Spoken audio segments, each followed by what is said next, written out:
What's up guys, welcome to your 39th tutorial in After Effects, and in this tutorial I'm going to be going over something called motion tracking. Now what motion tracking is it allows you to take one layer, such as this text right here, and have it follow along with something on the screen. And what I'm going to be doing is taking the movement of my head as it bobbles all around the screen and attaching this text to it so it follows along with it. And this is how they use special effects to, let's say you have a video clip of something and you want to edit something in, like a 3D animation or a text like I'm doing, or any solid object. This is how they do that. So it's incredibly difficult to explain through just talking, but once you see it you'll be like, oh nice, because it is nice. So let's go ahead, and the first thing you need is a video clip, and I got this video clip of me talking to the camera about something. And I also have a solid object that is my name in a hot pink for viewing purposes. So once we have a video clip which we're going to track and a solid that we want to attach to it, we also need another null object layer. So go ahead up to layer, new, null object. And what this is going to do is create the information, or store the information to track. It's pretty much going to hold all the keyframes, which you'll see in a little bit. Next, you want to go ahead and open your tracker control panel right here, and go ahead and select the layer that you want to track. Now this is the layer that moves that you want to store the position from. So it should be your main video clip.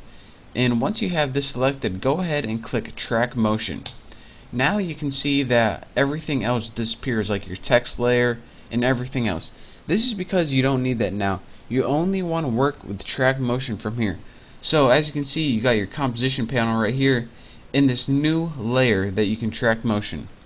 So go ahead and get this little track point and highlight it all and move it over to a point that you want to track. Now I don't want to track my eye or anything, because my eye is going to be blinking and closing, and I don't want to be tracking anything in the background that my head's going to cover up. I want to track something that's going to stay the same the whole time. So either my eyebrow or my nostril, which I'm gonna, or maybe my chin or something. Something with high contrast so Adobe can pick it up easily. Now let me go over what these boxes mean. This middle box right here that you can move around is going to get the data that you can track pretty much. In this outside box right here, this is a search box. This is going to search for all the pixels. Again, you can make it really big, but it's going to take a longer time to track. So you usually want to get it as small as you can to give it a small search area so it knows where to look. So now that we have, I'll go over these boxes more in a little bit, but pretty much you need to know to put this point where you want to track. This is a quick tutorial, don't forget. And now once you have that set up, go ahead and click this play button, and it's going to go ahead and track that motion. Go ahead and click it. It's called Analyze Forward. So click it, and as you see, the box moves along with my head. Now go ahead and after a little bit, or however long you want, just press stop. And now we have this huge path that track the pixels.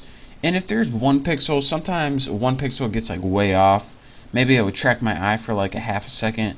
Just go ahead and move that keyframe back. But this one looks pretty good, so we got the motion path just like we would if we keyframed it all out, but this is a lot easier way to do this. Now how do we apply this motion to our null object layer? Well, what we want to do is go ahead and put edit target, and by default it's top layer, but if not, go ahead and click your null layer, then click OK. And now go ahead, and once you have that target selected, go ahead and click apply, and go ahead and click OK. And now once you see in our null object layer, we get this new position. Let me minimize this right there. We get this new position tracking right here. So now as you can see, our null object now moves along with that frame, or excuse me, that path right there. So if you're saying, alright, we got the null object to move along with my head, but how do we get the title to move along with my head? Well, that's easy.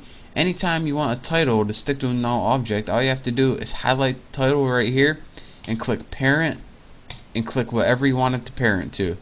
So let me go ahead and now I'll show you our final composition. So look up here and I will play this animation for you. It's playing, it didn't hit the position yet, and now once it hits it, our title now moves along with my head just like we wanted it to. And then that's where I stop keyframing, and that's where it stops. So that is how you can pretty much add special effects to move along with an image after you already shot it. Again, let me play that one more time. Not keyframed yet, and now it's attached to that motion track. And watch how the title moves along with my head. So instead of having to keyframe that frame by frame and creating a real annoying path, this is a real easy way called motion tracking. And again, don't forget, tracker controls, track motion. When you get your null object, edit the target to the null object and then apply it, and then it puts that position keyframes in your null object. And this is real useful because when you do this, you can put a bunch of things parented to that null object. So again, we're probably going to be going over this a little more in the next tutorial, but I just want to give you guys a real quick tutorial on how to do it. So thank you guys for watching. Shouldn't have hit my microphone there, but thank you guys for watching. Don't forget to subscribe, and I'll see you next time.